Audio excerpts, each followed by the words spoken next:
So tonight we are having our first of two October meetings for the Bristol Planning Commission. It is October 3rd. It is 7:03 and we call the meeting to order at 7:03. We need a minute taker, and I think prior to the recording, Chris said we volunteer to do that. Thank you. Thank you. Thanks, Chris. And the next item is to review the agenda for any additional removals, adjustments of any items. I have nothing. Does anybody else have anything? The question about that, so the next thing down on the agenda is quick take on sort of building headlines for what to discuss. So that's not the appropriate moment now. That's coming, right? Right. Yeah. You were talking about item 2, little small I. I don't have it open, but yes, I think that's right. Okay. Yeah, so this is just changes to the structure of the agenda. Right. Melissa, I have something. I don't know if this is the place to say it or not, but I want to apologize for missing. I guess I missed 2 meetings, and I was extremely ill, and I don't know if anybody knew that, but I was so ill I completely forgot to notify anybody that I wouldn't be at those meetings. well, that's fine. Yeah, and were we supposed to all come there today? Because it's the first time I've seen almost everybody at the office. No, we're still doing hybrid meetings, so. Okay, okay. And you're the other fine. thing is, is that I can be here right now, but I'm gonna turn my camera off and I just kind of have to sit here and listen. And if you have any questions of me, please ask, or I'll just, I'll come back on. But this time of day is very difficult for me still. Okay, After the sun goes down and I'm starting to feel really tired. And I'm not feeling my best today as I have the last 4 or 5 days. okay, So, when I call, I try to call around the table, just keep everybody involved in the conversation, so. Okay, If Yep. you are such that you don't have anything to say, you can just pass. It's not okay, obligatory to say anything. okay. And I just was unable to get through the minutes because just reading and concentrating on reading is difficult right now. So, Just, no, do what Yeah. you can, just hang in there. okay. So I'm here, but I'll be listening for the most part and then just ask if you need anything from me. Okay, thank you. Okay, thank you. With all that, I guess we will move on to item 2. So we're continuing our discussion on the bylaw modernization grant. We have gone through all the regulations. So the intent is for this meeting and next meeting to do a final review, if you will. And if you see anything that is a conflict or doesn't quite seem right as well, your thought processes were going through it, if it all comes together and looks different, now's the time to start those discussions so that we can tie it all together, so that we can progress through the requirements of the grant. This is gonna, go ahead. Yeah, where is the revised document available? It was sent out with the minutes or the agenda.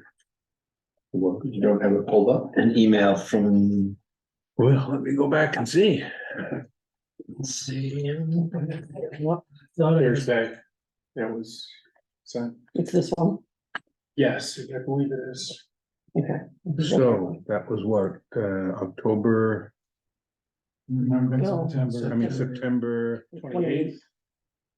28th? Mhm. There we go. There's the agenda. Oh, from the bottom. Keeps going. And their documents at the bottom. These.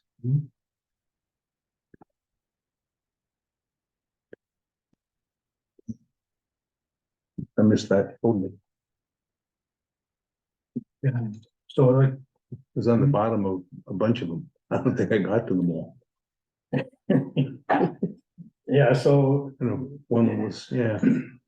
Okay, so usually try to note any attachments by the item number too, if that, sometimes that helps maybe. Okay, so we are going to be reviewing what we've discussed and developed to date. I envision it to be more of a tactical discussion as opposed to going back and debating, if you will, some of the merits and more tangential concepts. With that, I've asked that everybody come with fairly crisp proposals as to what they see as conflicts or would like to change in the documents. There is, if we look at holding to our schedule of the 2 October meetings, we have roughly 3 hours of discussion to go through the whole document, which hopefully is enough time if we are succinct with everything we have. I'm hoping that we don't go back and, for instance, last meeting, there was a discussion at the end about ADUs, and hopefully we don't spend another 2 meetings on ADUs as we did earlier, as we grappled with those. If the topic becomes bogged down, I will very likely put a time limit to close that discussion. And come to either consensus or vote on it, or figure it's a issue that can't be resolved. What do you call that? Be a hung issue. And then the final reminder is, you know, we have limitations set by the state, whether we like it or not. They're well defined in statute that we have to abide by, and some of the things that we've talked about going through this process have been outside of what we as a planning commission are able to deal with. So those conversations, while they're lively and interesting, really are beyond our control and where we're at as far as looking at revising these regs. So with that in mind, I did have in here, and I'm thinking, or it seems like we want to gauge where all the issues are and understand where the depth of conversation may come over the next 2 meetings. So I've asked, or I've got the first item underneath this is to just go around the table and comment, very high level subject box, if you will, on an email of what are the issues that you would like to discuss or bring forward. And in the interest of being timely, I've kind of bound this with 2 minutes a person, which is everybody takes a full 2 minutes, 18 minutes total. So I guess my point is it adds up. So with that preamble in mind, is there anybody that wants to go first? Or do we just go down the list? Well, I mean, I'll be short. I'll go first if you like. What we discussed and the changes we made for the meetings I've been here, not last meeting, obviously. I'm comfortable with them. Even the ones I didn't always agree on. I guess going forward, I probably will have more input when we get sort of outside the village planning area. Okay.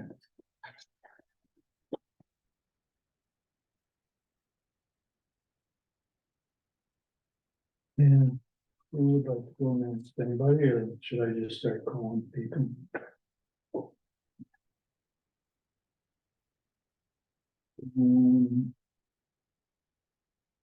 Rob, you got any thoughts?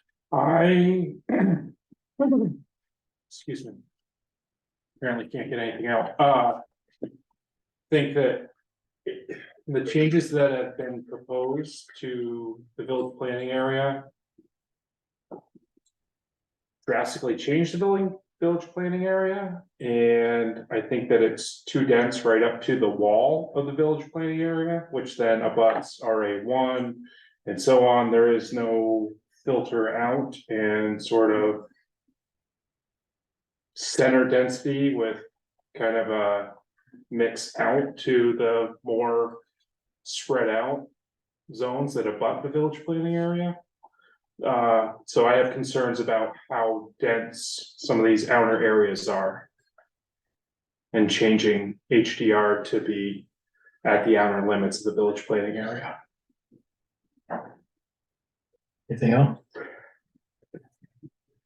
No, I think the corrections would be to dial back density in those areas or to then step up density outside the village planning area, everything that abuts it, basically expanding the village planning area in terms of density of past.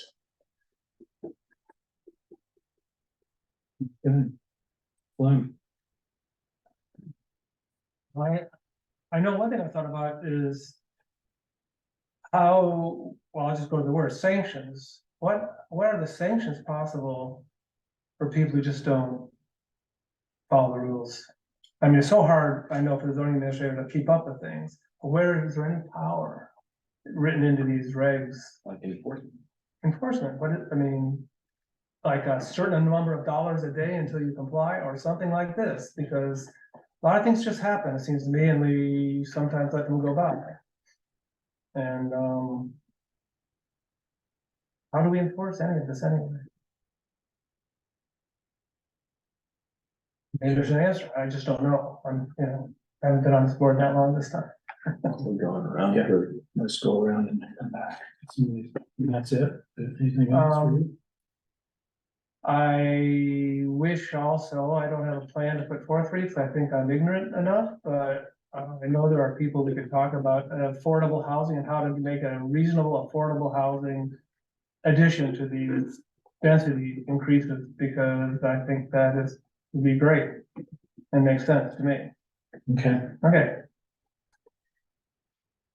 okay, let's see, Melissa, you've been kind of out of the circle, I don't know if you've got any thoughts as far as you. Yeah, I don't know if, because I thought there were some things we were gonna go back to, and so I'm not sure exactly where we are.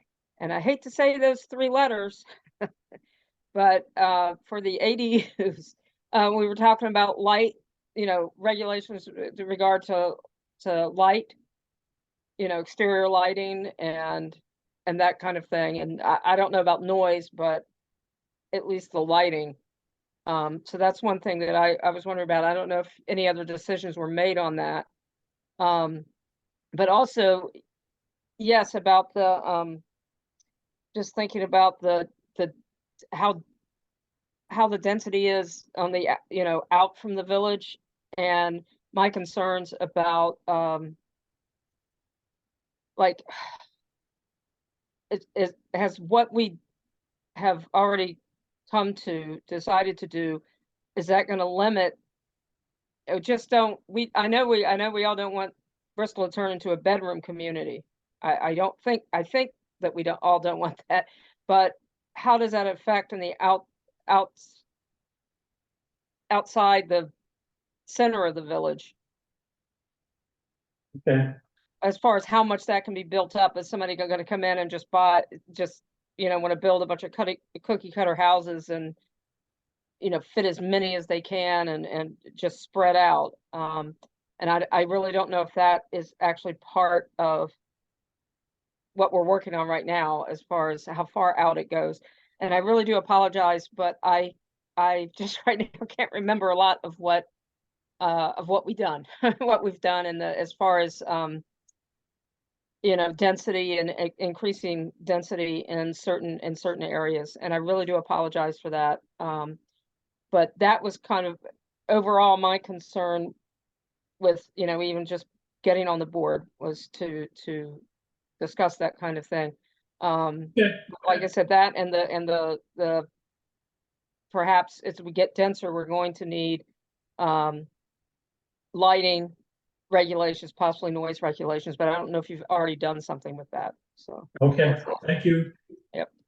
John, Yeah, so I had just a few things, but I'm gonna echo some people, so a couple more things too. I have some questions for Adam. I don't know the best time for that. They could be dispensed with first or early in this conversation.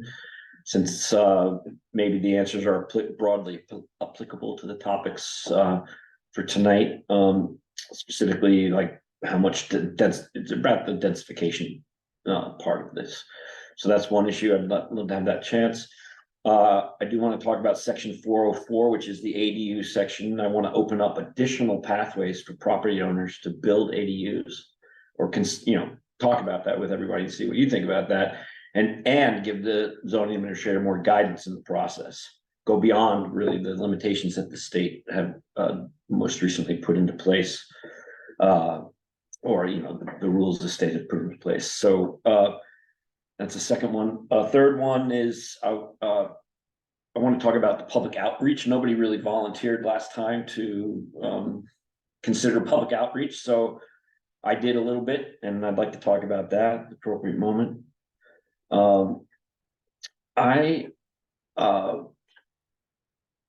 I would like to address site plan review within the village planning area for duplex, multifamily, ADU, and applications for density bonus, and address potential adverse impacts of the densification. And I don't know when to discuss that. Leave that to your discretion, but it does bear on sort of all the zones where we're taking that kind of action. So that will come up at different times. I noticed one thing. I didn't really look at the zoning regs with the comments and changes put into them, but I did quickly scan them. I noticed one thing about the hotel definition. I'd like to look at that with everybody, and just echoing Slim on affordable housing. I wonder if Adam can help us understand how other communities address affordable housing concerns specifically or generally in their regs. And so just some resource type questions. okay, Those are my several issues. okay. Fred, Okay. Yes, we left last meeting with the hotel thing up in the air, so I jotted that down. Do we require someone to be on premises and da. That was one thing. I also understand that there's some differences of thought as to what the total square footage of an accessory dwelling unit / accessory building is. Whether it's the footprint or whether it's the footprint in a second floor. And I think we should nail that down so that we have a total square footage scenario rather than have it be somewhat confusing. okay, And I'm not sure if zoning applications and the like fit within this, or can we change the rules for a zoning application and the like and not have to go through a hearing process and everything else? Because one of my thoughts is notification. Going from experience. Some kind of a written notification to adjacent property owners. And I don't know whether we should take time with that now, if we can just change that on our own, if there's a consensus about what to do for it. And I also, I guess throughout there, the last one I had was, especially for the high density residential village, whether I think it's number 322, or the old one, it was /322 in the regs concerning the plan that an applicant would present to the zoning administrator. An idea, there was no mention of exterior materials use. And I thought that might be 2 words to include in along with the other things that are mentioned that would be asked, and that was about it. okay, thank you. Bill?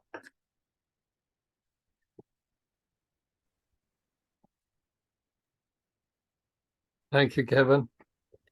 Um, I expect, I remain a little concerned about pushing the density increase a little too hard in some areas. I think our density is going to be going up quite a little bit between the new state law and the other changes we've made. But I believe what Rob was saying about a too sharp of a transition might be on my mind too. Might be an issue we should take a closer look at. I think the transition should be easier and smoother.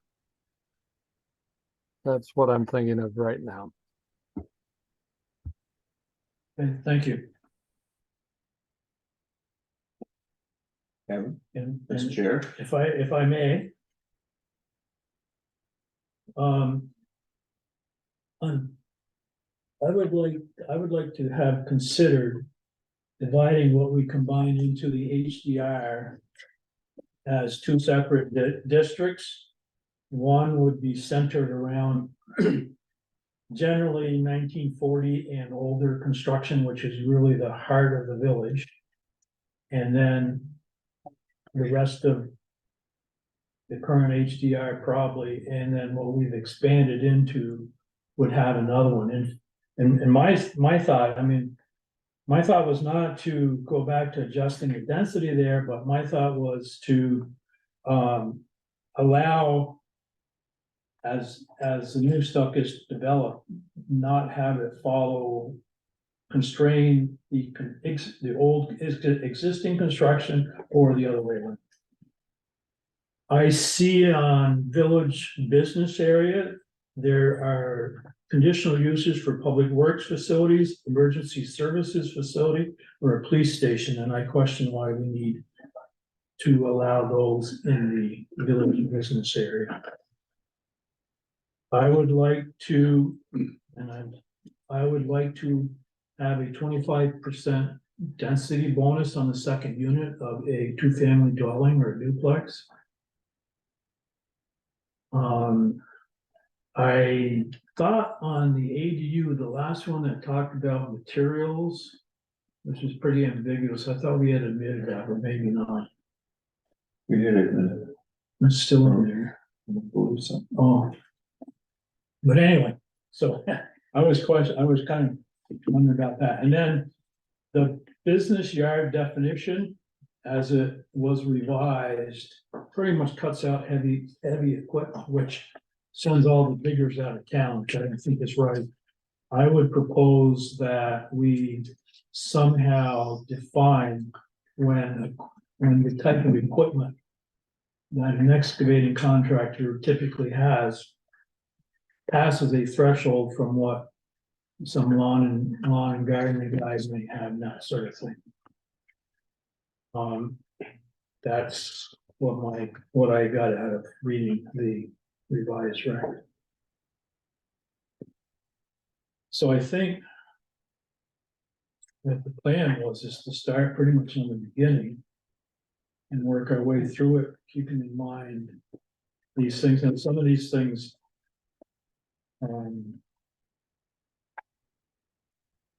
may or may not fall into a sequential.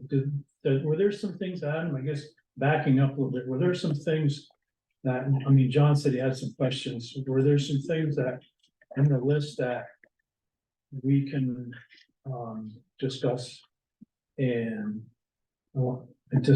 have some sort of conclusion readily, or is there? I'm not sure. Okay. I don't know exactly what about densification you're questioning or what you're wanting to discuss. Happy to discuss it when the time is right.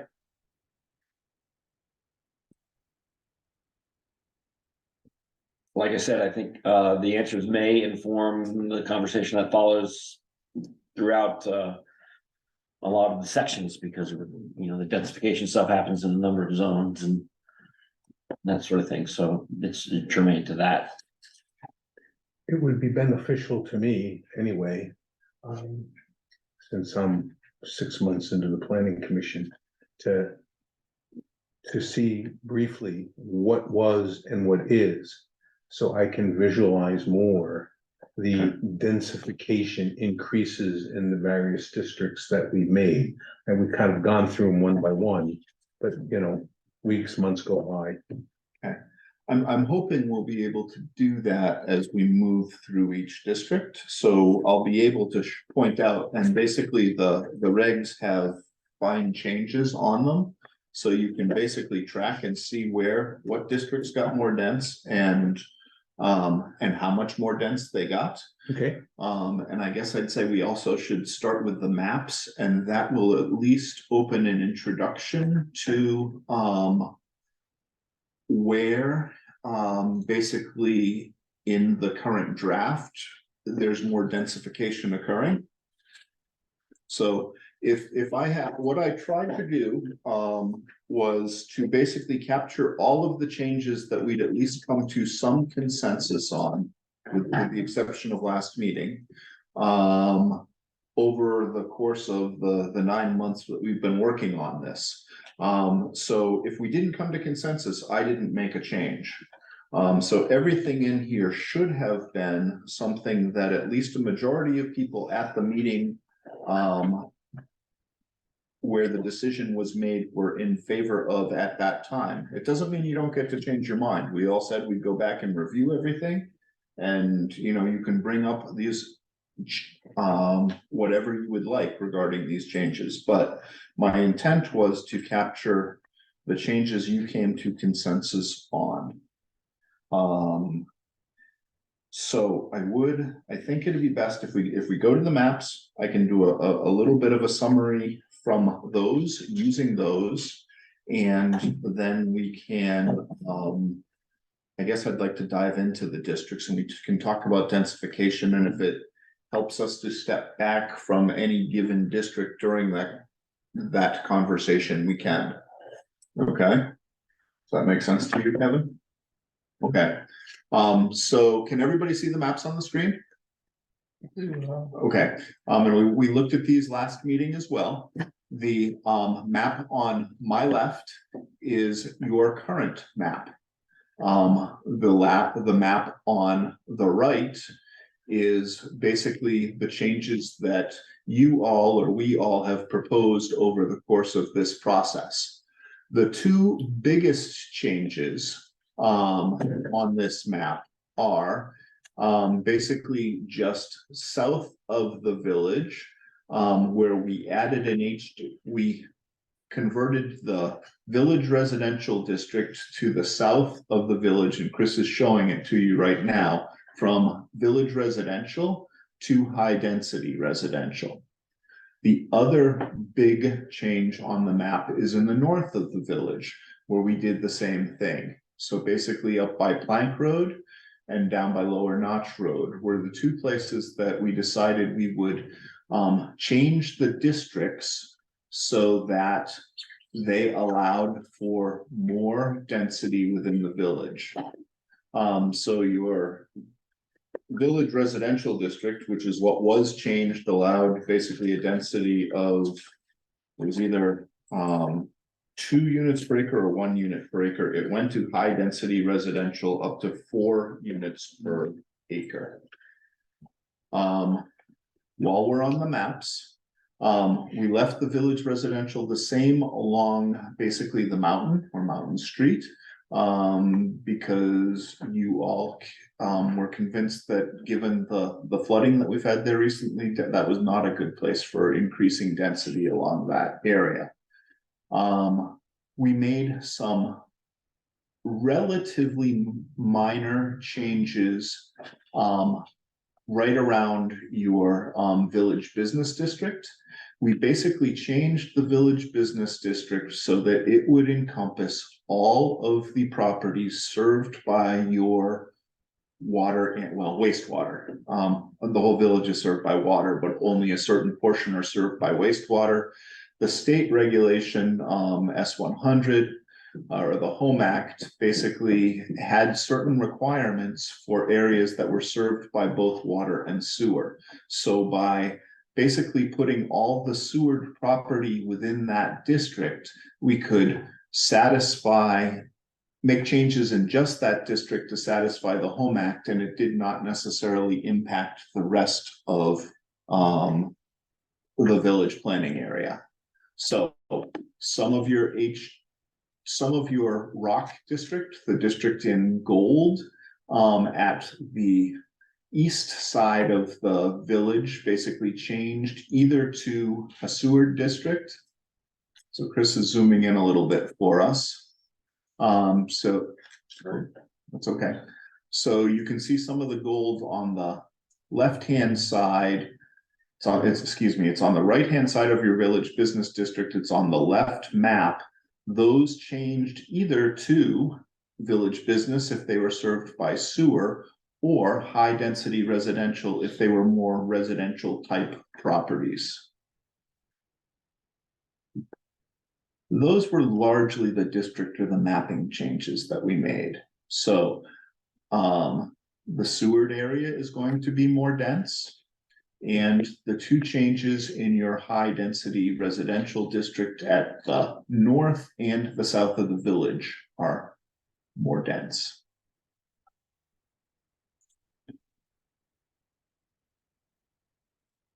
And the village mixed is more dense as The well. village mixed is more dense as well. You increase the dense, it's not impacted by the maps. But you're right, as we go through the districts, you will see that the village mixed also got more dense. And just a quick question for Chris, is the Mountain Greens building on the sewer system? I don't believe so.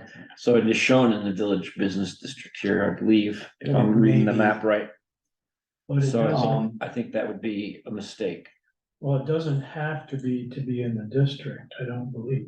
No, it doesn't have to be. And when we talked about that particular parcel at that meeting, because it was more commercial than residential, and we didn't want it just staying in the ROC district and kind of sticking out like a sore tooth, we Right. decided it was better off in the village business district than the high density residential district. Makes sense to me. Thank you.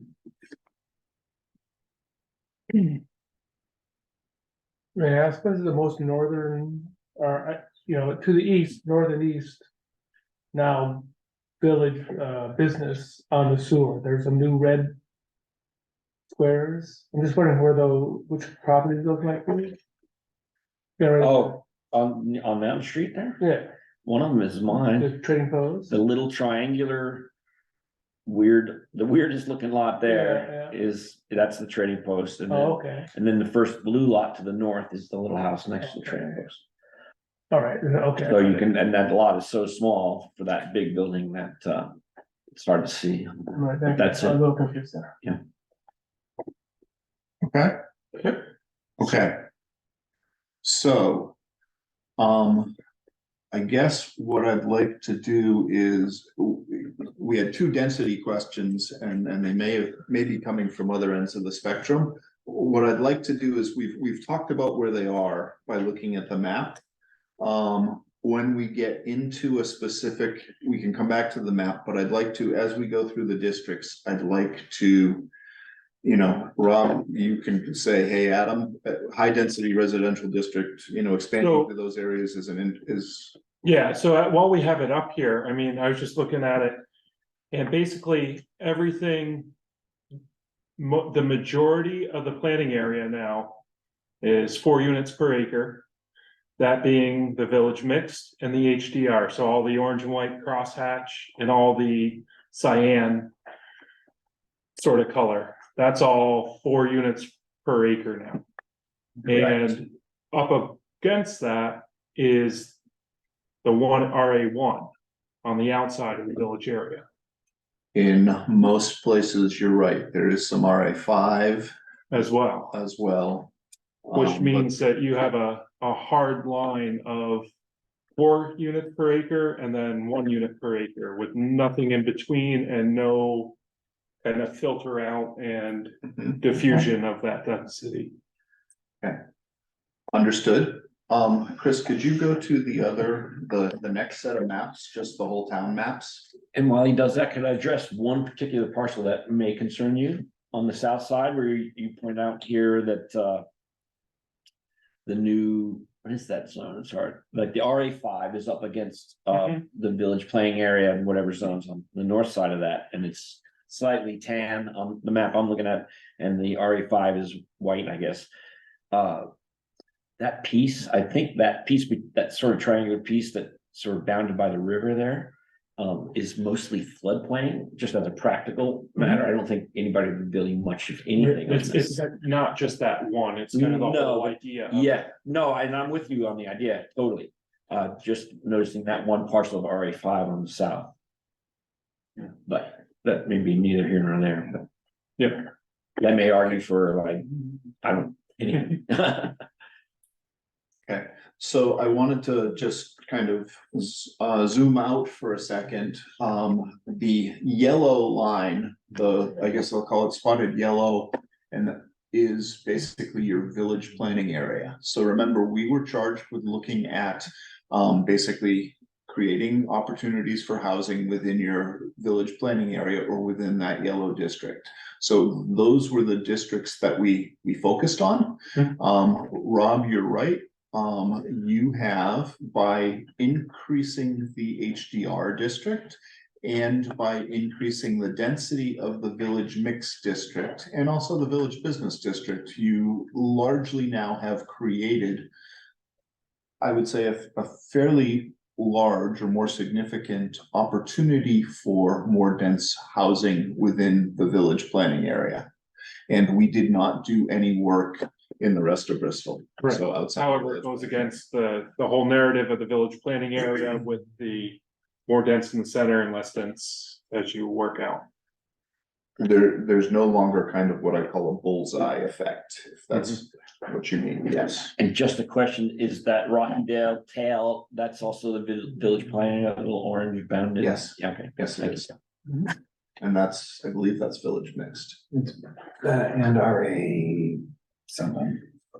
So isn't that kind of what we want though? See. To have the more dense population nearer to biking, walking range of the downtown and all these sorts of things, and then we can leave. But it's a cliff now of density. Yeah, but yeah, That's that's the a problem. What's the problem there? It's a cliff of density. But you- One side of the road is 1 lot per acre and the other side of the road is 4 lots per acre. And why is that, Nothing in a- between. why is that a problem? I just think that it's a clash of development. I can understand what Rob says. Do And, we have, sit down, I'm sorry. go Okay. ahead, Fred. oh no, you got a thought, go ahead. No, go. Sorry. I've mentioned a couple of times, I would love us to take the RA1 district and allow more density in it. And so instead of it being a bang, that we still have the village core focused with a little more residential, and to its boundaries, we've permitted a little higher density there too. Whether you do it per, 20,000 square foot per home, which is I think a half an acre, right? Something like that, Yeah. or whether you do more 4 acre, 4 units per acre, or how you address it. There could be a discussion, but I'd be all for doing something like that. I don't think RA5 districts make any sense at all, quite frankly, but that may be beyond this discussion. I think they're totally wacky. I don't see a reason why we have them. Can you help me understand why? Why do we have them?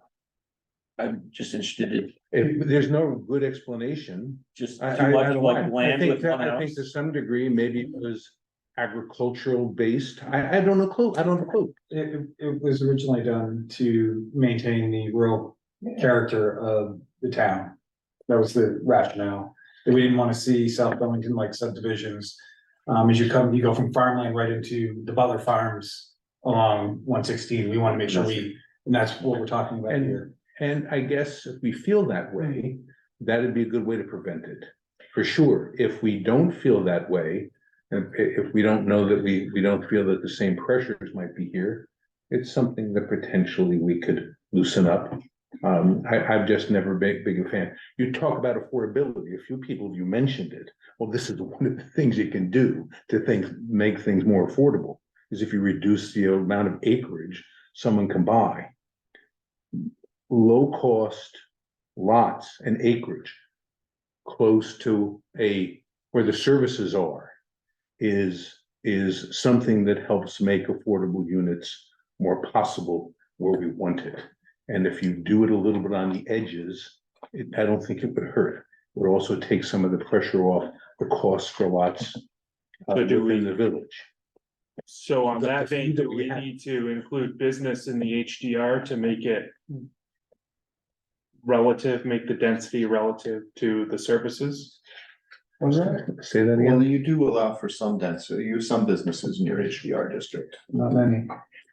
Could I ask you this, would you be open to, and I don't have any preconceived notion, but it seems to me that increasing density sort of in a belt around the village planning area. Do you envision that like it could be a sort of zone, like X zone? I didn't have anything Subsection in A, mind sort of, except like- for more of an actual transition between the two and not Well, maybe just a wall. but maybe, yes, and I'm sympathetic, especially to the vision of like the Butler Farms vision, definitely. You can see why that's not attractive, and so I'm with you on that. I'm just wondering if we were to rope the village planning area in some new zone or whatever that incorporates a little more density or something like that. It seems like going out that way would be easier than cutting into the village planning area and changing the density there. You know, it just seems like Yeah, adding the I think layer it's- might be the way to go, rather than the That's- additive, not the reductive. Yeah, it's just my personal thought that it's too far, the density is pushed too far to the edge of the village planning area. It does not have any step down to the edge of the village planning area. Do we have a So we'll buffer have to- around? What's that? Add a buffer around that's a little more dense, but not as dense as Inside inside. of it? Yeah, Yeah, so let's talk proposals or changes, as to concepts. I can see that mapped kind of, you know what I mean, like. So remember, my charge was to work within your village plan. Yes, yes. Which one is That's what we're focus? seeing in the Aha. Well, we can all reduce the. Put that there. So what have you found then? I mean, that's it. So the north side of Plank Road was village residential, correct? And that was, what was the density on that again? Half acre. Half acres to two units per acre? Yeah. And the village mix was also 2 units per acre. Previously, Yes, Yes.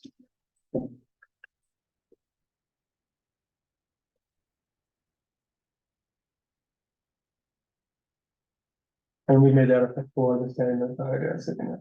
So do you Yeah. think, from what you're thinking, Rob, would you think the Plank Road situation is the same as the southern one along the Lower Notch Road, or there's different aspects between how those lay? I feel they are, because they're on the outside of the village planning area. That there should be within the village planning area. Lower density at the edges. Whether it be 2 again, still. Units per acre. Or if we're going to 4, I think that's. Too much. In my mind, at those edges. Bill, you had also talked about some concern on that same idea. Do you have any continuing thoughts? I do. I would lean towards the idea of a transition to a 2 per acre inside the edge of the village planning area. And then, so in essence, yes, you're proposing we go back to what we had. so are you saying we have no increase in density otherwise? No, but in those particular areas. okay, The fair two enough. hedges that we're talking about, what you're proposing is, Chris, That's, if you could go maybe to the map, the first map. So where the maps are side by side. Down, Excuse me, third one. third map.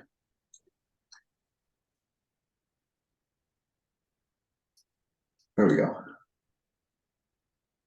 So if you see, whoops, Sorry, and if you see here, basically at Plank Road and at the Lower Notch Road, you had, village residential districts, which were basically 2 units per acre. At one of the meetings, we decided, or I thought there was a consensus of you that decided that it was a good idea to increase the density of those units because you had not done a lot of increase, you didn't want to do a lot inside the HDR district.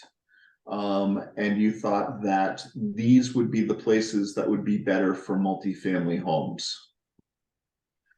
So remember, I think multifamily homes are conditional uses. Let me make sure I'm speaking truth. HDR. Yes, is a conditional use in the HDR. But we were thinking that. Two-family dwellings aren't conditional, it's permitted. 2-family dwellings are permitted uses, you're correct, but Multifamily are. multifamily are conditional. More than 2. 3 or more. Yeah. Basically, That's in, I'm sorry, High That density is residential in- village. that is in your HDR district. So you all made, as we went on, you were very protective of what I call the core village of Bristol. And didn't want to make any changes, but did recognize that there needed to be some place to develop multifamily housing. And I think that's what moved some of you to change the designation of the village residential in these 2 areas to oh, no, no, because No, that doesn't they're make sense, both, does it? they're both currently conditional use for multifamily housing. all right, I apologize. They're both conditional uses, but I do think you thought that that was a better place for some multifamily dwellings. And since you didn't necessarily think they may fit in the core of the village, you thought they might fit out more on the periphery of the village. That doesn't address your concern, Rob, necessarily, but I thought that was the logic behind the decision when the group made it several meetings ago. So if we revert back to the original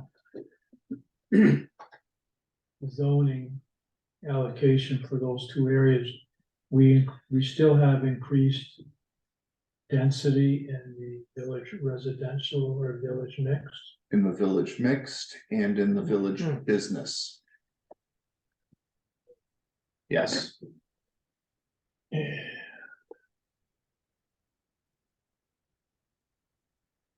So, I mean, that was a significant change that you all, at least a consensus of you had made.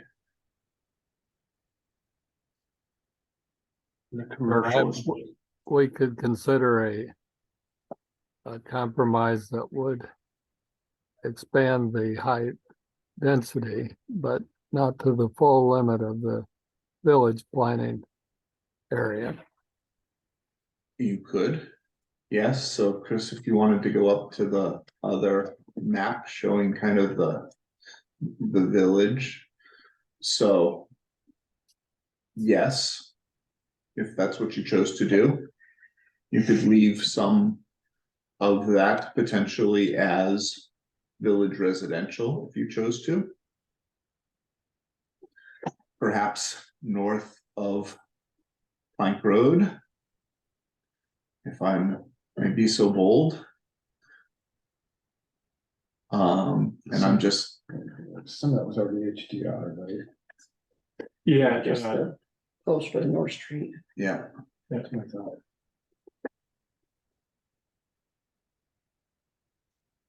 And part of the backstory on the village residential out there was also, we increased the number of uses in village residential in one iteration of this. And what the thought was that would allow a little denser growth, but also allow the services that you want to go with that kind of growth, which would be a store or offices or a medical clinic, things like that, that aren't allowed in the HDR currently. So that was our original thinking back in 2017, I think, when we made that change. I'd be curious, Rob, in your feeling uneasy about this. In what fashion do you feel uneasy?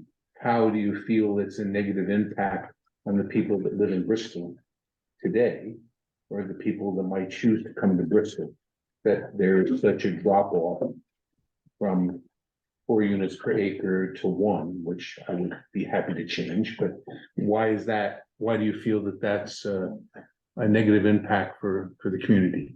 I didn't necessarily say it was a negative impact. I just thought it was poor planning of the outlook in the density and how it was a wall of density instead of a filter out of density. I think that you do potentially have some negative impacts in some of these areas. If it is 4 units per acre built out with traffic and other things, especially along Plank Road, places like that where there's maybe not the best traffic flow, to add all those in. If you look at some of those larger lots, you go to 4 units per acre, you can put a lot of units out there, right? Doesn't necessarily mean that the area can handle it at this time.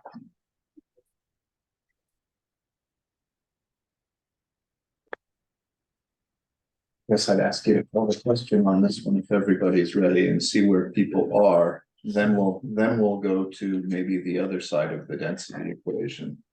Can you define the question?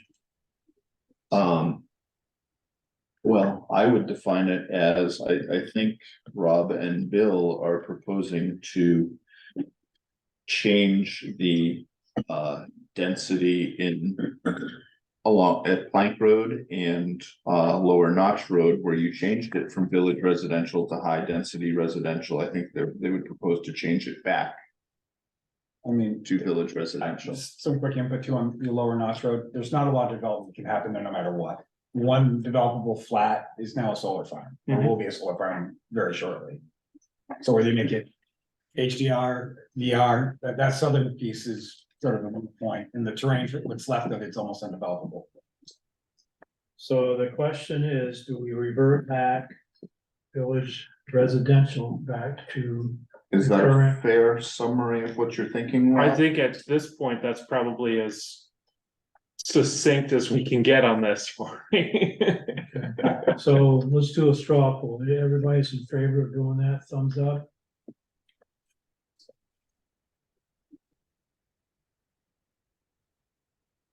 And people are not in favor of it.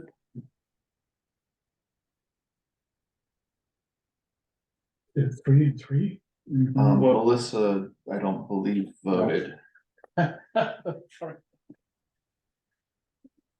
You're muted. You're still on mute, Melissa. Sorry, I have trouble finding the buttons. A lot of this is kind of running together for me with everybody talking, and I apologize for that. I thought I thought I was better mentally than I am, apparently. So you were saying you wanted like a some kind of gradual thing from the high density to the like 4 per acre to 2 per acre. Is there any way to do that? To gradually do that, or is it within that set zone? So it has to be either the way we changed it to, or the way it was originally. So the way it was originally is that stepped approach. Okay, We took and changed it to 4 acres to create the cliff that Rob is talking about. okay. Does that help? Yeah, I think So- so. So are I you think in so. favor? Are you in favor of I that? No. I think of possibly of going back to the way it was, because 4 per acre out there, when you start to think about it, it does seem like it can be quite a bit. And and, you know, like I was talking about earlier, just somebody coming in with a property and just building, you know, like I Okay, said, look more like suburbs. yeah, okay. So it's 4-3. Well, that's just a straw poll, right? Yeah, that's, yeah. Not a that's- motion. It's, hung. Right. Well, it's not hung, it's not a motion, it's just a straw poll. Yeah. Yeah. You know, I think that the village planning area was created at a time when people were really tuned in, as at least as tuned in as they ever have been on planning and zoning issues in Bristol. And the plan and the zoning regulations that put the village planning area in place were approved by something like 2/3 of the voters against 1/3. And it was the context of that conversation that led to that public vote happened over a couple of years, and people were overwhelmingly in favor of seeing the village planning area be the place where the village expands, the current village fabric expands out to its edges. So I think we ought to be true to that, and true to that intention. That's why these lines appear as they do, at least as far as the village planning area line. And so, you know, insofar as we might step down, I like the concept of stepping down, but I would do it outside the village planning area. Well, you were talking about the village planning area, but in the village planning area and through that process, it describes that step down within the village planning area. So That's fine, but let's just, so let's stop, let's not get too hung up on the debate. We need to move through some of these issues. We have a slight majority of people that indicated if we put it to a motion, we could do that. I'd be surprised if the outcome was different. But there is a concern that it's what we are proposing to densify is too radical for this revision. So do we need to make it a formal motion? So in here, Would it help if north of Plank Road was kept at 2 and the other part of it was denser, allowed to be denser? Does everybody take that? I would like to see it be the density that we discussed and voted on earlier, not that we can't change our mind, but just because there isn't a lot of places where we can get that density that we seek inside the village planning area. That area north of Plank Road is one of the best places for it to go. And I think we could achieve further to the north, we could achieve the step down outside the village planning area. That'd be the other way. Make a little band around or in certain places, new, maybe, would that be a new dome? Of I some leave sort? that to the group. So right now, though, we're just dealing with the village planning area is the issue, is the Well- whole issue of what No, we got we're it. looking at right now. Well, if you're gonna, I mean, but Slim's question is still a If you good come one. to a compromise quickly, I can support that, but you guys have me on the clock for this. Yeah. Right. Yep. Well, so we can put that, we can table this for a little while and come back. Sure. It looks like we're pretty close. Seems like we're close enough to me, but we have our expert here on the clock. I'd rather see you have a formal motion, have a vote, see if a majority of the planning commission votes one way or the other and try and move on, if that's okay with you. I don't get to choose, but, yeah, if we put it off, we're just putting it off. Okay, So make a motion to revise the north side of Plank Road back to was it village residential at 2 units per acre? the north side of Plank Road. Okay, and when you say the north side of Plank Road, do you mean just the area that changed, or do you wanna go Yes, just the area that was changed? yeah, Okay, thank you. then south side would be HDR. that where the cursor is on the left, that large parcel there. And I think that should be village residential too. as it goes out, So that. Plank Road, yeah, Both that sides- block. Both sides, then. Just there. And then the one to the south, you would leave as it is. The one that's already adjoining, that No, area that's the already other adjoining block. the HDR. The other Not true. block. Yes, leave that. As, Oh, Notch Road, yes, that one. I think that's severely limited as it is. That one I don't, Is that farm taking up the entirety of that or half of it? I thought we said last time. It's gonna be hard to develop anything around it. I mean, the solar company owns that entire parcel. Yeah. They might, well, okay, but there's no, if they don't use the whole thing for solar, they may want to develop it some other way. Just so we can still, think about that. okay, so Rob, what's your motion that you're asking people to vote on, please? to leave. The previous areas. At the end of the village planning area on Plank Road and the north side of Plank Road. As village residential. Okay, is there any, so is there a second? I'll second that. Okay, any discussion? I Not that we haven't had any. I think that's an excellent place personally for added density, and I'll tell you, I'm gonna vote no, but, I mean, everybody else feels, I mean, where are we adding our? We don't wanna cram it into the village anymore exactly, and that's a good place, but anyway. So, yeah.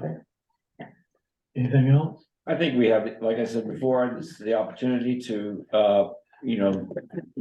follow the plan put forth by the public in a public vote to have, So we have increased the Excuse me. density in the village mix, though. yes, so to keep true to the original, idea of the village planning area, that it would be the place to expand the fabric of the village.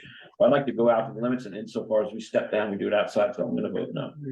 So, okay, so now we're just disseminating votes as opposed to discussing it. So we'll call the question. So everybody that's in favor of reverting the blue area on both sides of the Plank Road back to its existing designation as village residential, say aye, raise your hand. I, To Melissa and Bill, got me. did you Yes. hear the vote? Yeah, I just put my hand down real fast. It's, yeah. aye. Those opposed? 4-3. So you've got 9 members as a majority, Yeah. you've got Your vote, Kevin? basically. he doesn't want me to say. Now I have to say something? No, you can just vote. vote. Actually, I mean, No, I mean, they have to vote. no, because you have a, it's You a don't have 5-4. to. It's a You don't 5-4. have to. It's a 5-4 vote. Against, Right. Right, so. By- one, two, three, there's 4, so. no, You have to have. if you're not voting for it, you're basically voting against it, is what Chris is saying. Currently It's not- 4 votes for, 3 against. I only What? typically vote if there's a tie. So the chair may vote in the case of a tie, or where the vote will result in a change in the vote by creating a tie, in which this case upholds the decision. But they don't deal with ties. So the problem is, you've got a 9-person planning commission, you've got a 4-3 vote. Who's not here? Anna and Kevin haven't voted. If you have a preference, Kevin, I personally would like to know it, so Well, that if so- there's 5 or if there's only 3, So it makes a I difference. will vote with the majority if that makes difference.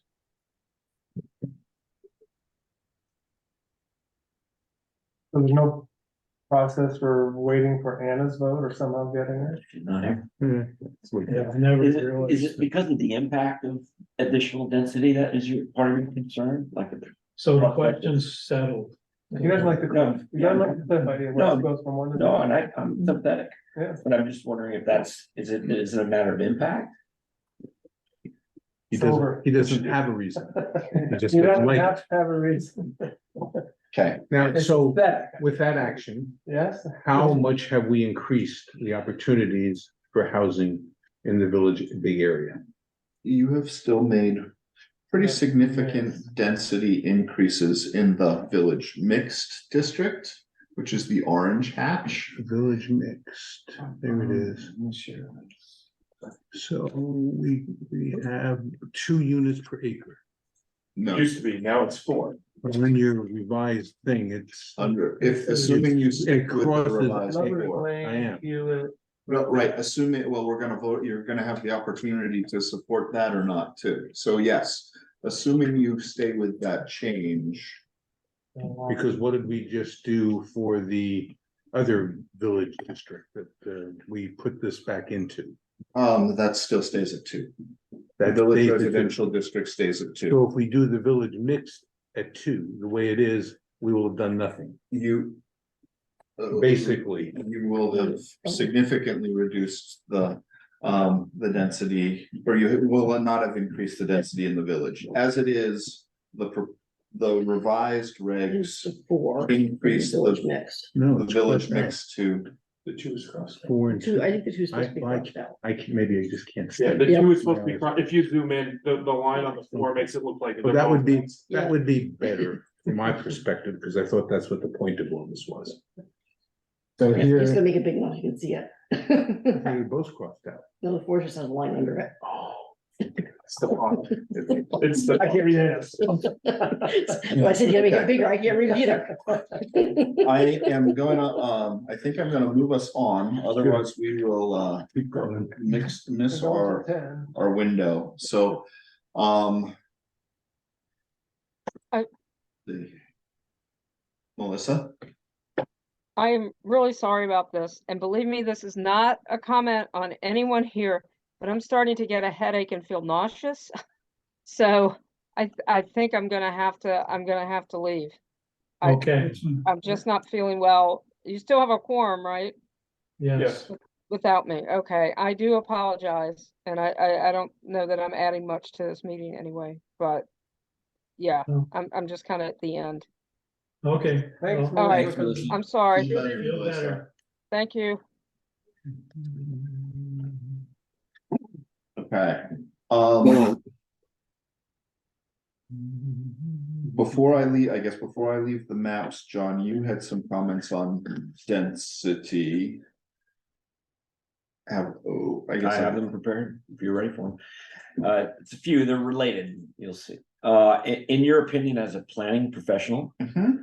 does densification, reducing setbacks and increasing housing density with ADUs and multifamilies like we've been discussing, does that have any potential for adverse impact on neighborhoods where it happens? Sure, it has potential for it. It's possible. But it's also, when we first started this, basically what we looked at were the demographics in Bristol. And the demographics in Bristol had been changing basically to a lot more homes that were made up of 1 or 2 individuals, not what you'd consider your nuclear family. And therefore the demand for housing is changing to support, or more people are interested in smaller units. Sure. Which can be done with ADUs or multifamilies or duplexes or things of that nature. So I So think yes, the changes that you're proposing will support more of the current needs of the population of Bristol in the area. I agree, but that's not my question. My question is, in your opinion, as a planning professional, does densification have any potential adverse impact on neighbors? Sure, potentially. So there, yes. Well, there's Has potential adverse. So impact. let's, there's a possibility of All that. right, so There's my always follow-up a question then is that, are there things that other communities, do in their zoning to address these potential adverse impacts? So I would tell you there's a big difference between ADUs and single family dwellings and duplexes than there are multifamily dwellings, and you've done that in your regulations. So multifamily dwellings you can make subject to site plan or conditional use. You have done that in a lot, actually, every multifamily dwelling is subject to site plan. Some of them are subject to conditional use. In your site plan regulations and your conditional use regulations, you look at things like lighting and noise and parking, et cetera, et cetera, et cetera. But we don't do that because we don't regulate single family homes that way, and the Home Act prevents us therefore from having a review like that, is that correct? You can't do it. Right. Basically, yes. Right, so are there things that other communities do in their zoning to address these potential adverse impacts that we can do? Not that I know of. I mean, we talked a little bit about making all of the village planning district an overlay district. At the time, most of the planning commission was not amenable to that. You could talk to your select board about specific lighting or noise ordinances outside of zoning. That's outside this group's purview. But as far as zoning, the statute is pretty clear that you can't use site plan as a tool to regulate ADUs or Unless- dwellings. Unless we do it for single family homes. No, if you look at 24 VSA 4416, which is site plan review, it basically says you can do it for everything but 80 single family homes and ADUs. You can't do it for them. It does it say that, or does it say you can't So regulate them? let's, I'm trying to clarify this so important we've information. talked about this at length, John. Well, And I'm it's trying to get coming up clarity. again. And the regulations, Adam's done it, has reviewed them with us before. And we're going down the same path again, that with single family housing and now duplexes and ADUs, there is no mechanism in zoning enablement to allow us to do what you want. Unless, it says that you can't regulate them more than you regulate, you can't review them more. Different statute. So statute 4416 states, and this is the site plan review statute. As a prerequisite to any approval of any use other than 1 and 2 family dwellings, the approval of site plans by the appropriate municipal panel may be required. So we may. No, No, you can't do it for 1 or 2 family homes. You cannot do One is site where plan review exempted at all. from. That's what he just said. And that's not part of the Home Act? No, Doesn't the Home Act say that you can't review them? This is my confusion. I'm trying to get clear. The Home Act, I thought, said that you can't review those multifamilies and ADUs more than you review single family home applications. Is that correct? correct. There are portions of the Home Act that do say that, well, So by default, if you can't regulate the ADUs more than single family homes, you couldn't put site plan review on ADUs because you can't do it on single family homes. thank you, Rob. That's true. So Maybe you two guys can talk No, on the outside of this meeting. but it's our Couldn't nickel. interrupt the He's thing. on our nickel. Or doesn't he get one price for the whole job? I'm- You want an hourly I'm basis? already over it. So just so I understand, so there's nothing that Bristol as a community can do to regulate duplexes, multifamilies and ADUs? No, you can regulate Duplexes, multifamilies, single families, ADUs, and duplexes. You can regulate, right? Review is what I really mean You to can say. review, but they're not subject to site plan review. So all the criteria that you have as site plan review do not apply to But they're permitted uses, right? their permitted uses So without site on- plan review. In Bristol's regs now, as published on page 108, a permitted use is a use specifically allowed in the district, excluding illegal uses and non-conforming uses. Permitted uses may or may not be subject to site plan review. And it says, see site plan review. And I see that on page 112. It says site plan review constitutes a review by the Development Review Board of a specific proposal that constitutes permitted use within the district in which it is proposed. Site plan review is limited in scope to focus solely on proposed development characteristics within the site. The Development Review Board may impose conditions on how the site is developed pursuant to the criteria contained in section 356. The development review board shall conduct a site plan review pursuant to the procedure outlined in section 290 So if you to also. 96. So is that not in force here in Bristol? No, that's true with the exception of, so there are two types of permitted uses in Bristol and everywhere else in the state of Vermont. There are single family dwellings, ADUs and duplexes, which where they're permitted, basically are not subject to site plan review. And then there's other permitted uses. So let's say a bank in downtown. It's not a conditional use, it's a permitted use, but it's subject to site plan review. Right, but they're not subject to site plan review in Bristol because we don't regulate single family homes. No, you No. regulate single family homes. They're either permitted or they're not, but you cannot attach a site plan to them because the state statute doesn't let you. If someone builds a garage and an apartment unit upstairs, which is common, how does that fit in? It's basically an accessory use. The garage would be an accessory use and the ADU would be an ADU. The apartment upstairs would be an So ADU. that building would fall under the ADU thing, or would it fall under, could be both, regular or something, it would be both? Well, accessory uses are generally permitted uses as well, without site plan review. You don't conduct a site plan review on a garage generally. Unless it has an ADU on top of it, but we don't do that. now. So let me also explain the difference between, if I. Time out. Excuse me.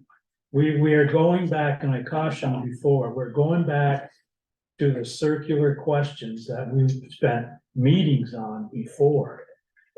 And Adam has said it over and over and over, and if we're not accepting that, then we need to, I don't know, we need to just move on. Well, I'm just trying to get clear and No. the answers aren't clear. It is, it I has would been say clear, it's been John, perfect. whether you're Yeah. accepting or not, it's Yeah. been pretty I am clear. accepting, but I'm trying to understand. So Bristol can do, there's nothing Bristol can do to, if somebody wants to put 4 units on a single family home lot, which we say allow, and so it all matches.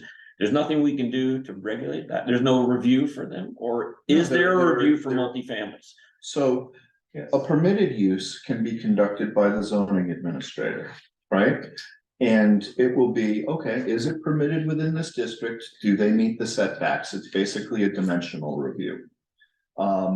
A permitted use with a site plan, the zoning administrator would look at the dimensional restrictions in the use and say, yep, it's permitted, it meets the zone, and then he would send it on to the DRB. The DRB would conduct a site plan review on basically parking and lighting and all the other things. If it's a conditional use, the zoning administrator cannot basically issue a permit. It goes directly to the DRB, and first they decide, is it appropriate here?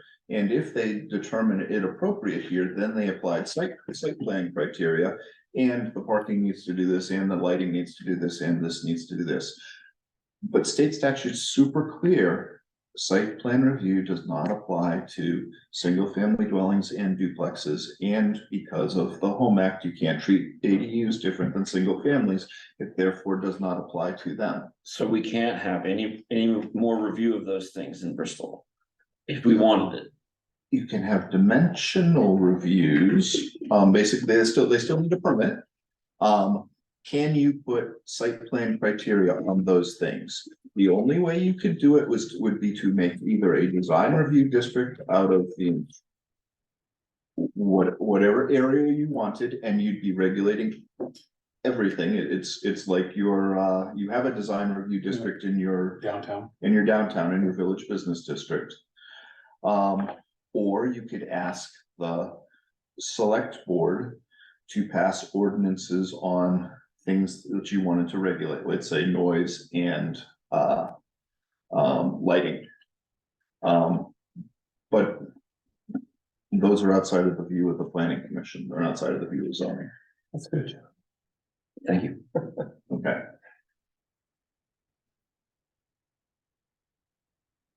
Okay. Do you have any other questions? Those are the questions I came with in Okay. tagging that, flagging that, that topic to be considered. Thank you. Okay, great. So I'm gonna move to the regulations and I'm gonna work through them as best I can, start on page 14, Chris. That's your, Use table. use table. Not very many changes here. The one I want to make sure of is in the village mixed district. You allowed multifamily dwellings to go forward with a site plan review. As opposed to a conditional use review. So you're not asking, is it appropriate here? You're assuming that it's appropriate here, but you are putting the site planning constraints on the multifamily dwellings, i.e. what's the lighting look like? What's the parking look like? What's the access look like? That type of thing. And that's in this is in the village mixed. Village mixed, correct. They are conditional uses. Well, it's a site plan in village business and it's conditional uses everywhere else. Gotcha. That includes all the districts that we've densified. Yes, so it's site plan currently in village business. But we're proposing to change it to site plan in village mixed. ROC does not have, does not allow multifamily dwellings. And by site plan review, you mean a review by the DRB? Correct. Using the site plan criteria that are in your regs. Right. The other two are, we haven't decided on them, but they're at the bottom. They're in guest facility. I put them there as placeholders. Because they're with the recommendation that Anna and I worked up for all of you to review in with the definition. Is that So- in your lined up document that under hotel? It's under in and guest facility. Yeah, But it it's, yes, Thank you. okay. So moving on to village business district.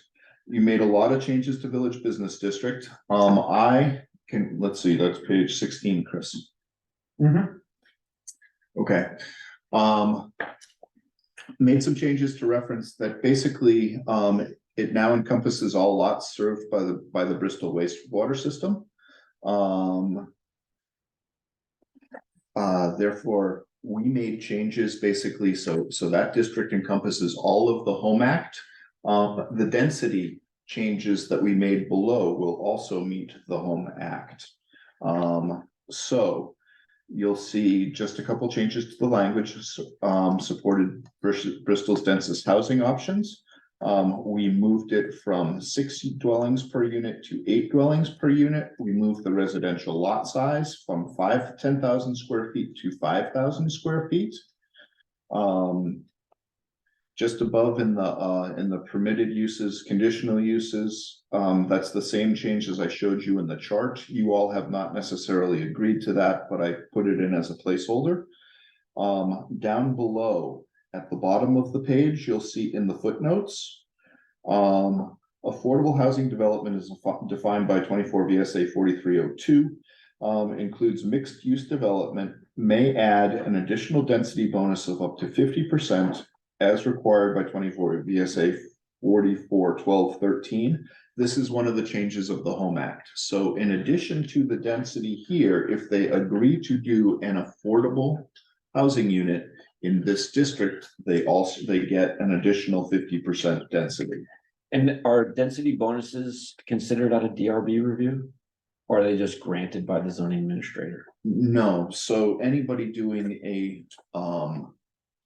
it'd be a multifamily dwelling or a multifamily project of a size where they could take advantage of the density bonus would have to go basically probably for a subdivision permit and for a multifamily. Thank you. A site plan review in front of the DRB. Thank you. A quick one, does the whole project have to be affordable? Or is it a certain caveat, 50% or above something? So it's a certain caveat, and it's the caveat is provided in basically the statute 4303. Okay, And it that's says good inclusive. enough. I think I know what that is, but Okay, the other thing that I want to bring you to, the footnote is actually fell to the next page, and I'll fix that. Because the building height, right now you allow 3-story buildings 50 feet in this district. So it's the only place in town where you don't limit it to 35 feet. again, this is a requirement of the Home Act. Affordable housing developments as defined by 24 VSA, including mixed use development, which answers your question, Fred, may add an additional 1 story over and above the maximum height limitations provided by that the structure complies with the Vermont Fire and Building Safety Code. So in essence, your regs give an extra, if a story is 10 feet, your regs give an extra story and a half above every other place. And the Home Act would give another story above that in this district. So if we're sort of 3 stories is okay now, it could be 5. Yes. And is that sort of thing subject to any public review process? I would tell you that basically may add an additional 1 story over and above the maximum height limits, provided the structure complies with the Vermont Fire and Building Safety Code. So I don't think your DRB is going to have a chance to look at it. They've got to show the DRB that they comply with the Vermont Fire and Building Safety Code, but the DRB is not going to be able to say to them, well, yeah, the state statute allows you to go to 50 feet or another, and actually it would be 60 feet. Yeah, 60. It would be 60 feet. So it would be, because you've already given them an extra story and a half in your regs.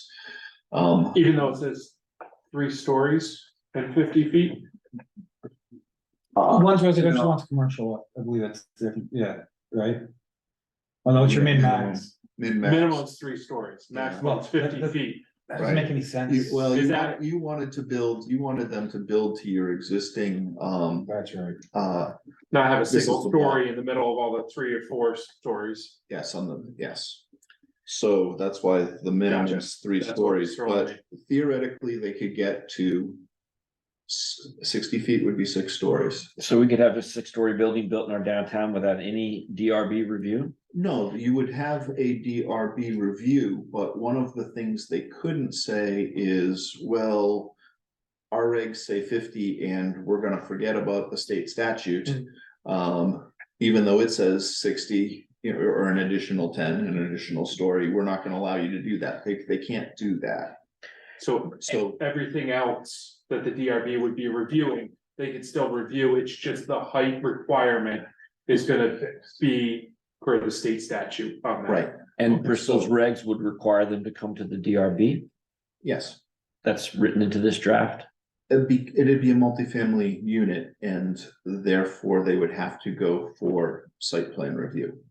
Yes, and they would have to basically show the densities were as required in your regulations, setbacks and things. So yes, they'd have to go to the DRB. We're talking village business, the business. Village business, So it wouldn't have to site- be residential, it could be Commercial. It a could be a commercial, building. but I mean, imagine that.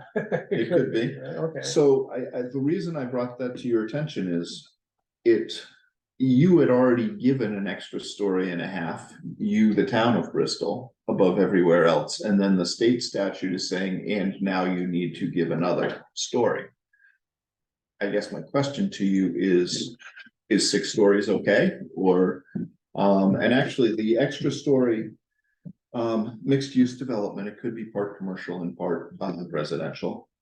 Or do you want to dial back your 50 feet to 35 feet and allow them to add another? I guess is my question. What that would do is limit the non-qualifying development to be at 35 and not match with the rest of the skyline in the area then. Well, you'd start the base lower and then they could add on if they were doing basically, Only if they were doing qualifying yes, projects. yes. But we Yes. also have design review board, or what we call now something else. Downtown design review. Downtown design review, which has no real teeth, but it does push things on to zoning, other boards. So where's the height of the building side? Dungy Block is about 36 or 37 feet tall. That's the tallest building on Main Street. Hendy's might be taller, because Hendy's is down. Hendy's probably is taller. Yeah, That's yeah, right. it starts And with- Hendy's has got those Victorian ceilings. I bet they're Is it- 14-foot ceilings, so four- times 3, you're looking at like 45-ish probably. I don't know, but I What's think. the, what's the top of the mill? Top of the mill is probably 60 feet. The upper layers, the upper stories are just attic and could never be inhabited, but that's off of Main Street, but yeah, that's tall. I probably have the tallest enclosed room in downtown Bristol, but it's a porch. Okay, So maybe instead of going ratcheting back to 40, 35, maybe it's 40. If that would allow for a non-conforming for that statute that allows that extra story, if that would allow for something to be put back in there that matches with everything else, then that would be okay. they could go from 40, if you went to 40, they could go from 40 to 50. A story's about 10 feet.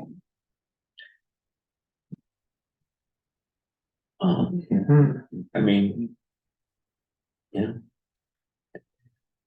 One thing that's special about Bristol that everybody I meet who comes to Bristol mentions is the Great Main Street and what it looks like. It's a big draw, big thing I love about it personally. You know, I'm not averse to some more height. 2 more stories on top of where we're at now seems like a lot to me, although I'd be open-minded. Again, if there's some way that we get the developer in and we can say, what is it gonna look like and how is it gonna impact the neighbors? Because this is the densest part of Bristol. And the impacts can be expected, right, to be the most possible. And most of those uses down there are actually site plan and conditional use, which means they would be going through the review process. anyway, Yes, that's so. why I've been through it myself 6 times. Yeah. And I would just wanna make sure that there's some loophole that somebody putting 2 more stories on top of the tallest building could drive through without any kind of permit review. So No. does anybody There. want to entertain a motion to? I'll make a just- motion, we make the maximum height 40 feet.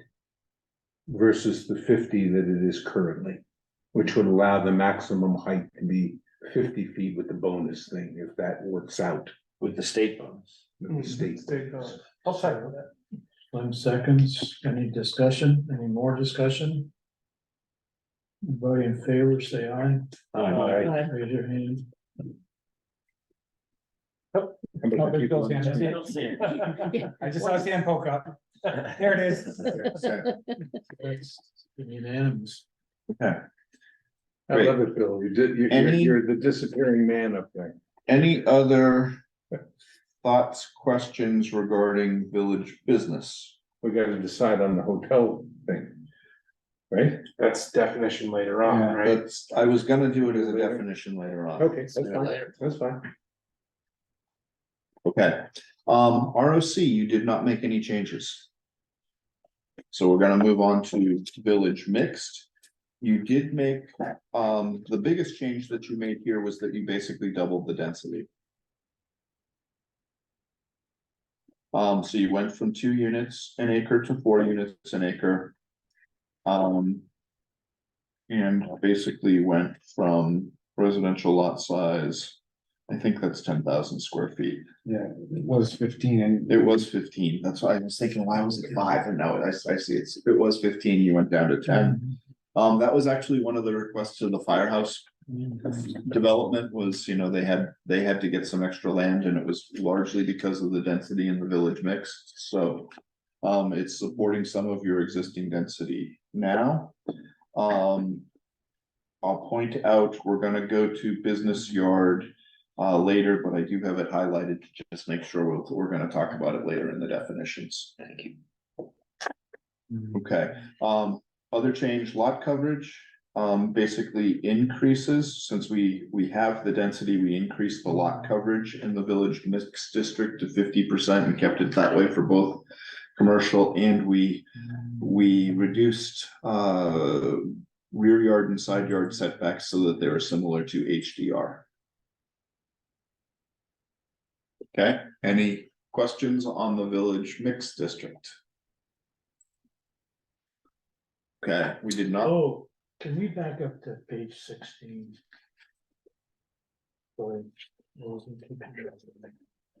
Yes, It's kind of a tangent, it's not to do with underneath conditional use review, we have emergency services, police station, public works facilities. I don't understand why those are there. So it used to be, at one point in time, the police station was right here. And if they ever wanted, needed to move back into this building, it wouldn't be allowed. Okay, so that does make sense for that one. Public Works, dump trucks, all that kind of stuff. Yeah, And emergency services would be the rescue squad, right? Or, yeah, yeah.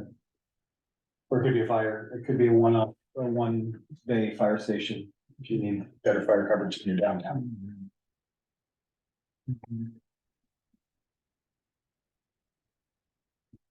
There's, And again, they go through conditional use, and one of the primary drivers of a conditional use review, is it in character with its setting, so I mean.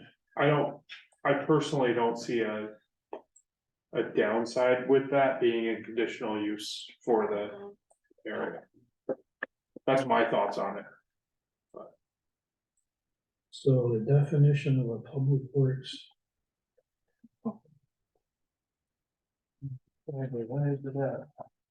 Public works facility, a publicly operated facility for the storage and maintenance of vehicles, equipment and materials used for highway and similar infrastructure maintenance and construction. The collection, distribution, treatment, and or storage of potable water, wastewater, or stormwater. Or for the collection, processing, and short-term storage of solid waste, recyclables, and similar refuse. So if there needs to be a water pump station or something That's like all that, down over the hill. it is now, but you would It's- preclude it from being able, if there's addition needed, or if Bristol actually ever does build out a wastewater system for the entire village, you would preclude what you would potentially need as pump stations, community pump stations or village run pump stations from being in there, correct? Why would, it's I'm not, not sure it would, Rob. I kind of think that you might preclude the main facility, but you wouldn't include a pump station. Then, and how do you define that? Again, I'm thinking for my job, well, there's pump stations in Virginia all over the place. Yeah, they're kind of It's just neat as a part part of of the the infrastructure. Yeah, but that, when you read through that, It strikes me odd. or for the collection, processing, and short-term storage of solid waste.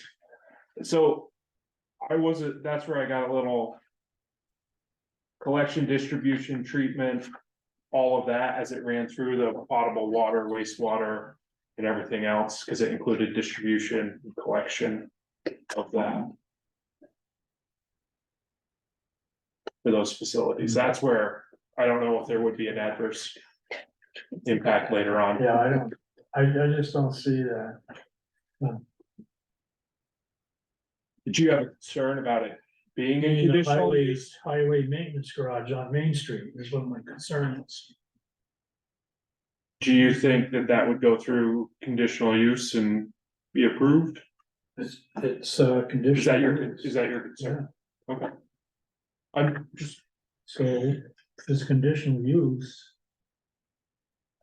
The question is it appropriate here? right, why would you have it in as a conditional, listed as a conditional use if it wasn't appropriate? do we need to change the definition of public works facility? again, I think when we talked about if it was like a one-off garage. Like a remote garage could store the village snowplow, the The sidewalk plow. sidewalk plow? Downtown, instead of having it, especially if they move the facility down on 116 or something, where they need to move the facility potentially. Yeah, well, where's the town? Why would that be appropriate for downtown Bristol? Right, it wouldn't. I mean, one of the things that I always put emphasis on was the objectives and guidelines before each of the districts. And if you read your objectives and guidelines in front of the commercial village business is what we're talking about, right? Mhm. It wouldn't make any sense that the town put a 3-bay garage within the district and store their snowplows there and et cetera, because it goes against everything that the objectives and guidelines say. So when you go to the review group, unless they're all stoned that night, you would think that they would probably say, this isn't appropriate at all. I would think. You would think, But you can, you know, and if you look, I mean, that, to me, those are important words. When you read these things, you know. And you look at the exceptions and what's permitted and the like, high density residential. This district is largely developed with single family homes, and it is the intent of the regulation to protect the existing character and maintain the district's traditional settlement patterns and quality of life. And there's some other things it talks about a little bit earlier, but those things I would think would have meaning if it goes before a board. It would probably have meaning to Chris when he looked at something. You can only, the intent, objectives and guidelines doesn't mean anything? Chris wouldn't do that, that would be the DRB. Yeah. The DRB would have to look at that. Only for DRB scenarios. Only if something Conditional comes through the use. DRB. But it's, Okay. but it's, as a conditional use, it has to go to the DRB. And you don't get involved in DRB stuff. I refer. He runs the whole show, are you kidding me? We're enough facts, no, what happens is if it falls into conditional use, site plan review, Automatically goes. it automatically gets punted, it's a referral to the DRB. Okay. So is there any traction on that? There isn't, we should move on. Does anybody else feel it not appropriate, should be removed? But the only thing, they're saying they couldn't even have a little If it's, drive somewhere for the local sidewalk plow. Well, if we leave it in. if it's removed. If it's it would not removed. be. Correct. I'm hoping people can be flexible enough to do the right thing there. Never know. I'm comfortable with it as it stands. Move on. Great. So we've been through the village mixed district, did not make changes in recreation, C1. Did not make changes in village residential. We did just move a portion of village residential back to being village residential. That's a 2-acre density. That's the step down that you were looking for. High density residential district. I made a couple small changes, basically in the objectives and guidelines, just north and south and what should have been west to begin with. From the downtown business district. Instead of including all three directions, can it just be extending outward from, it's just I'm with you. it's a hard sentence for me to read. Sure. It reminds me of that quote from some military general who said, the enemy is to the north and to the south and to the west and maybe to the east. You know, it's like, well, where aren't they? Sure, outward's probably better. Otherwise, you did not change anything in your high density residential district. You expanded where it was. You've dialed that back a little bit tonight, but you still expanded it. But otherwise, it's basically unchanged. And again, you can see, as at least as a placeholder there, I have the in-guest facility moving to a conditional use review there as well. And we'll talk about that at the definitions. Okay, now, Kevin, you had something you brought up when we went around with the 2-minute thing about Yes, something in the one part of the high density Oh, residential. yeah, HDR, yeah. That's Just for there true. now. Yeah, cause I was suggesting that we allow a density bonus for duplexes. And I had suggested 25%, that roughly takes a half-acre requirement and reduce it to about 0.4 acres, 0.39, 0.4 acres. And I have no proof of this, but it seems like with a 0.4 acre lot, you can still have 6 bedrooms, 2 drives, all that kind of stuff in this appropriate septic. And there's my feeling is there are significant number of non-complying duplexes in the village. And I think there are a lot of houses in the village that could benefit from that option and still not impact services if they were on a 0.4, 0.39, 0.4 lot versus a 0.5 acre lot. You lost me, So given what we had. let me try and help. Right now, in all your districts, actually, you regulate dwelling units per acre. You don't necessarily care whether it's a single family unit, 2 units, right? 2 units needs Right. twice as much acreage as 1 unit. And then multifamily would use 3, 4, 5, whatever much acreage. So you're When you regulating say on 2 units, you mean a duplex. a duplex, Okay. yes, yes. What Kevin is proposing is that there's a density bonus specifically for duplexes. So basically for duplexes, it would be 1.25 units per acre. Or excuse me, no, it would be for duplexes, 4 units per acre. If there's a 25 per, you get an extra, it'd be basically 5 units per acre. At 25%, right? Did I do that right? What's the I'm having trouble imagining the practical effect of that, like, how would we see that work in? So rather on the than street. needing a, an acre. Or no, excuse me, rather than needing a half acre to have a duplex with a 25% density bonus. You would use about 0.4 acres for a duplex. 0.375, right? If it's 3/4 of that with the 25, is that how the 25% bonus would work? Is that then you only need 3/4 of the amount of land? I had worded it so you'd have a 25% reduction of the second. But you can. So only the second unit acreage needed would be reduced by 25%, not the total. To build a duplex. Build a duplex or convert to a duplex.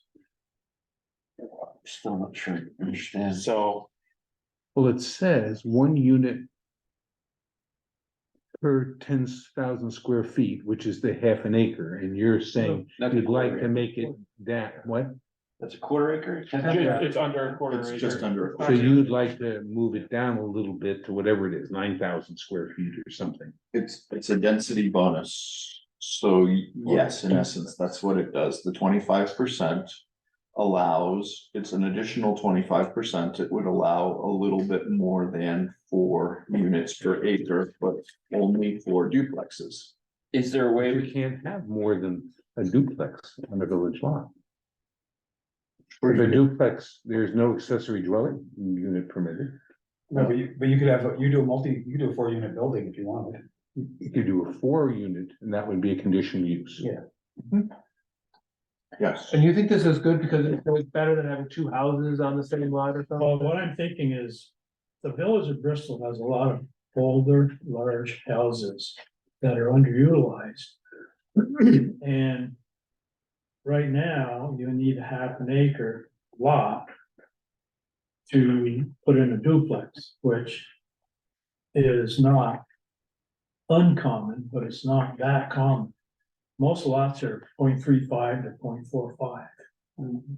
So by giving some relief, however you want to do the math to come up with something. But my concept is you get down to about a 0.4 lot, 0.4 acre lot. That would allow. With your bonus, that would support a duplex. Would support a duplex. To be 0.4375 acres with the 25% bonus on the second unit. So I'm getting, my question here is, okay, I've got a bigger house, now I can do an ADU and nobody can stop me. And what's the difference between an ADU and a duplex, if I'm gonna put it inside my house? Size. You could, 900 square feet would be far, or I guess for us, 900. Or a square feet, third. Or 1/3. Right. Okay, so you could have, so a very large house could have a larger, or a pretty large house like we had. Yeah, okay. Is there a way to do it to say you can put a duplex on a smaller lot, just straight up, so we don't have to do That's what that? I was trying to do, the same thing. I'm Like, like, formulas confuse me, that's where my confusion comes in this conversation, can we just do it straight up and say, you're doing a duplex, you could do it on this, as little as this much acreage, and that would be straight up. So the answer is duplexes would count as one unit, basically. So you could get 4 duplexes, if you could get 4, well, you could make it whatever you want, straight up would be. Twice the density. So you could get 8 dwelling units or 4 duplexes on the same quarter acre. Or like Kevin was going for 0.4 acres, it'd be 5 units per acre for duplexes. Right, you start Yeah. getting Yeah. crazy. So the answer is you can, if you want to. Provide a density bonus for duplexes. You can do it as 25, as Kevin suggested, you can do it as 50, you can do it as 100, you can. It would encourage duplexes. How much do you want to encourage them? I'm open to duplexes as long as they get site plan review. And we know that the lights and the parking and stuff takes into consideration the town's interest and the neighbor's interest, which But are you can't do established in that. law. Can't do that. But you can't do that. Can't You ever get you it, can regulate the Stephen. parking, Can't but you ever can't get get it. anything else. You can't get any of the Oh, other. I did site plan forget criteria. this. All right, That's amazing to me. it is kind of. It's amazing. So some of the larger homes, we've got one, and there's a few other folks. You can put an accessory dwelling. If, you know, in those large homes. Mother-in-law apartment, whatever it might be. But to try to go directly towards the duplex thing. How would that impact your house A lot of and them, your ability to have that secondary unit? If you wanted to make it 4 units, you can now, but you'd have to go through the if it's enough land, I guess, right? You'd have to go through the review process. And so some of the bigger homes, if they don't have a lot of land, that would be a whole nother ballgame. So currently, I believe if you wanted to convert from a single family to a duplex, you'd have to get a little wastewater permit, right? absolutely. Mhm. Change And flows. any change in residency, and So that would kind of prove out your septic aspects. But I don't know whether parking is an issue, it probably wouldn't be. You would need an additional parking space under your regs. So duplexes are permitted uses without site plan. Basically, so the question would be whether or not you could meet the dimensional requirements. Kevin's proposing an extra bonus so that it's easier to meet the dimensional requirements for duplexes. I don't favor it if it means having to accept more unreviewed, density, in the village. I can't support that. More density, sure, it has impact, we know density has impact, but we're not gonna do anything about that impact, we're just gonna hope that builders got a good heart. Take his neighbors' considerations into mind. But we've thrown up our hands and said, there's nothing we can do, we don't have an interest. So one of those lots behind Martin's hardware, what size are they, Chris? they're about 0.4 acres. Okay, well, let's say they're 0.3, just for argument's sake. Or one of them is, and someone wants to put a duplex there. The way our rules are today, they couldn't. Permitted use and everything, but they would need 0.4 in order to be able to do the duplex. They They need need 0.5. 0.5 the way it is now, 0.4 the way Kevin's talking about. I'd like the idea of that. I don't like the idea of a bonus, though. I like straight Yes. numbers. I like the idea of a village lot, and there's a lot of them in my neck of the woods that are 0.3, 0.25 in size. I mean, there's a ton of them in the village, and there are some that are bigger. And if one of these lots became available, and when someone wanted to put a duplex in it, and it was 0.35 acres, I could see where we're gonna do it. But I don't know about bonuses stuff. I mean, the easier ones in my head would be to change your density from 4 to 5 dwelling units per acre. That changes, that would hit your piece, I think, where you need it. That would be 0.4 for 2 units, we're looking at 0.2 acres per unit, right? Yeah. Do we need to table this and think about it? Is that? Why that don't, was the it's 9 o'clock. expanded. Yeah, it's 9 o'clock. So why, actually, this is our last district, and then we will go on to ADUs and definitions next time. So I think we can table this and take care of it hopefully quickly next time, and then go to ADUs and definitions and still hit our mark. How much do we have in definition? Just a couple. It's really The just the hotel business, thing. it's the hotel guest facility and the business yard. And then Okay. you took good notes on all the comments at the beginning. I did take notes on all the I got comments. it on the size, right now it says footprint, 9,000 square feet or this or that. And I'd like us to have total square feet on some of these things rather than something that I think is confusing personally. And then we know. And is it possible to put I don't know another, whether is that in this, the rules section? Okay. I think what you're talking about would be ADUs, Fred, right? When you're talking about square footage for accessory dwelling units, That, yes, but you're talking about something else. and now. well, also accessory buildings, also, because you can have an accessory building. And as long as we're clear exactly how large an accessory building can be, 1 story, 2 story, 3 story, whatever. Yeah, I mean, That would make sense to me, and it would keep things simple. right, I mean, if somebody, It is there, No, so So- not according to some things that I've heard. So It's- the area is there, but Yeah, Up and it says down. 1,000 square So that- feet accessory. Is that 1,000 square feet? It says footprint structure. yeah, If you have a So that's second looking at floor, it it's from above. 2,000 feet. so of actually, usable space, but the footprint is still 1,000 square feet. so But actually, building is still. 35 it can be up to 35 feet tall. is what- but in this instance, in Fred's instance, if I understand you.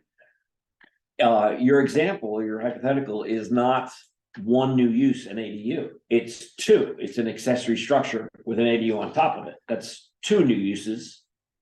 Yeah, Possibly. and we Well, know with an so I think- accessory dwelling unit, the maximum Well, square a garage feet is accessory structure, right? We're making it 900. was 900 or some percentage of the building for a unit. Mhm. But it's very common. I would, if I didn't have a garage and a workshop and everything else, place for storage, I might want to build one. Well, how many total square feet can I build it?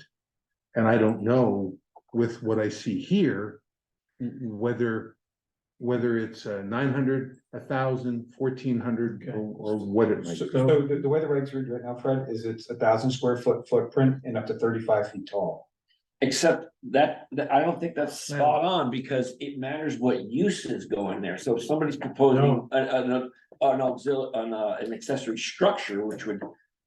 Be like a garage or a shed or something, and an ADU on top, the ADU doesn't trump the fact that there's an accessory structure, you have to consider, because the DRB would have to consider both additional uses. The ADU doesn't trump anything you want to put on it, you can't put an An ADU on accessory top use of, is largely a permitted use as well. except that's, and that, so Okay. let's well. cut the conversation, we did agree that we're gonna stop here and pick it up. next You can week. pick, you guys can discuss it, whether, I like the idea of having total square footage. That's my sense of things. It's cleaner, and in the village, having something that's over 2,000 square feet or something like that it's bigger than my homes. Especially on a very small parcel. Maybe bring a proposal for next meeting. I won't be here for the next meeting. Okay.